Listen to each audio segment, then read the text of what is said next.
Recently, I made a video about my top 5 reboots / remakes, and for some strange reason, I left out the 2017 version of DuckTales. This is a horrible crime that I've committed, so to make up for it, I'm making an entire crit episode for it. Hopefully you all can forgive me. Welcome to The Critique, where we watch some animated goodies and determine whether we should tune in or tune out. I'm Song, your resident cartoon connoisseur, and this is DuckTales 2017.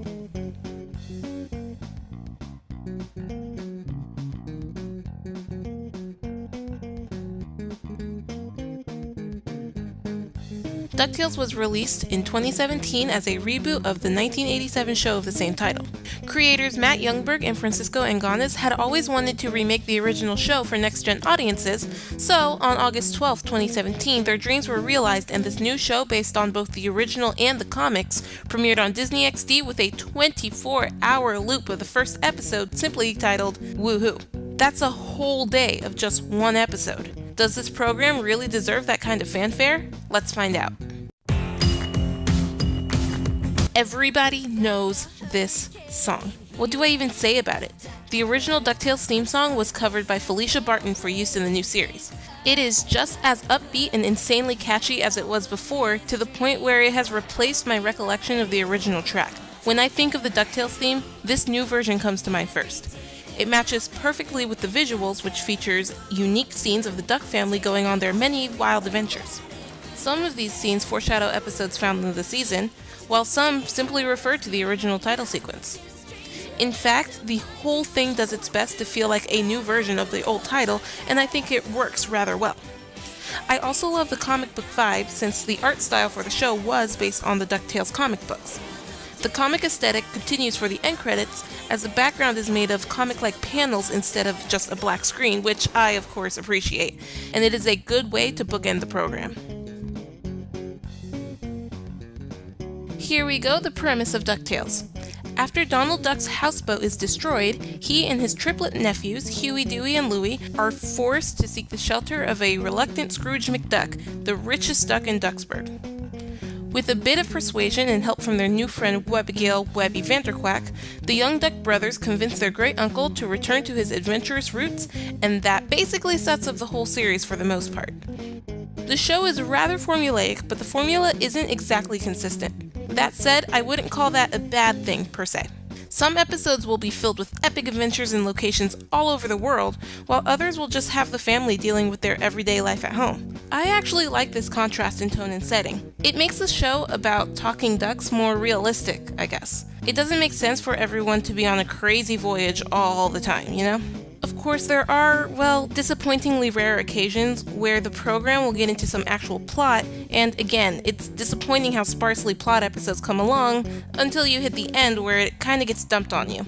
I find this especially strange because there are two separate plot lines going on simultaneously. You have Best Girl Lena and her evil Aunt Magica plotting things, as well as Dewey trying to find out what happened to his mother.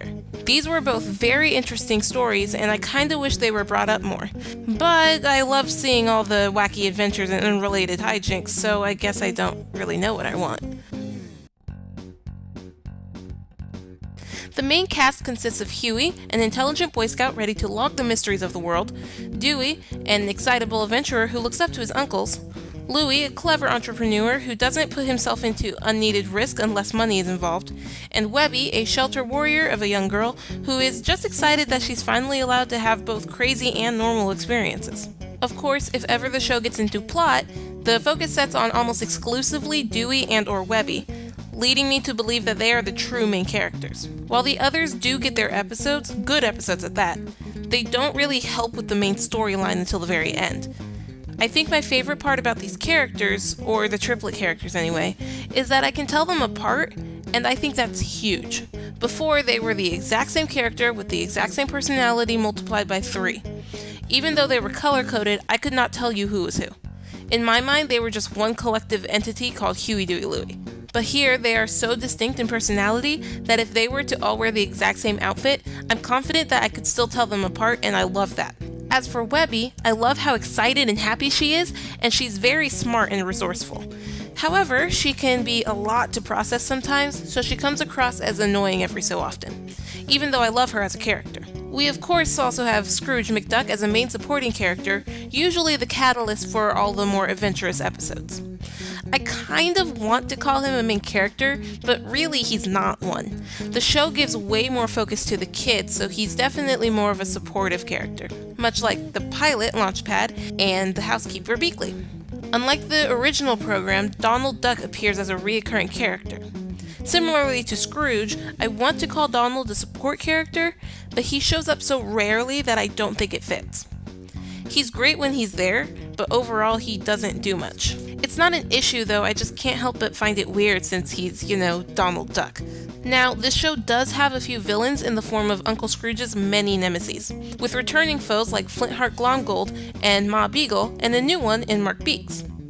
I think Beaks is interesting because he is absolutely the youngest and most modern of the billionaire ducks and brings a completely different dynamic to the show. He is, however, very annoying, but I think that might have been the point. And real quick, I don't know why I didn't put this in the script, but Lena is best character. I love her very much. I meant to put her in, but I guess I couldn't find the spot or forgot to find the spot, which is just as well. I don't want to talk about her too much because every time she shows up, she is so plot-centric, but I love the way I love her personality, even though it's just typical, teenager, whatever type personality.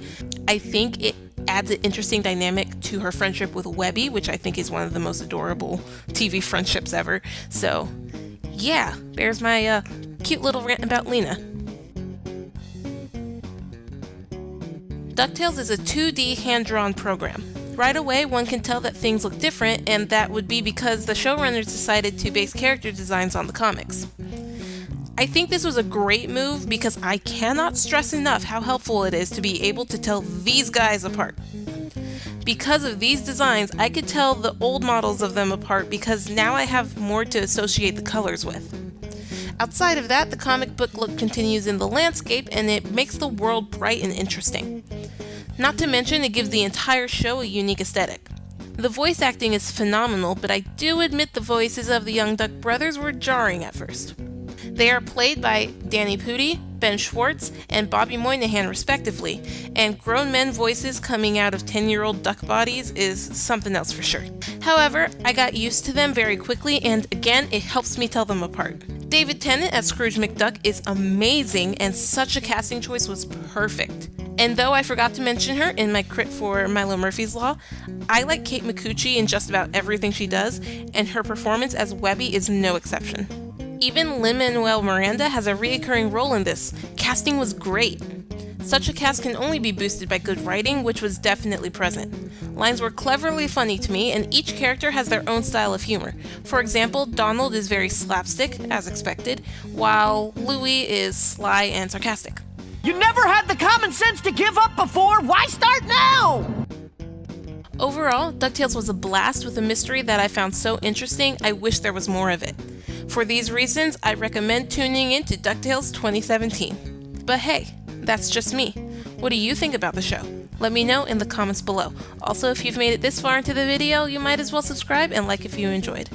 If you would like to continue the conversation, my Twitter is active and my Discord is open to all. Links will be in this description. Now, if you'll excuse me, I'm going to have a fantastic day today, and I hope you do too. Thanks for watching.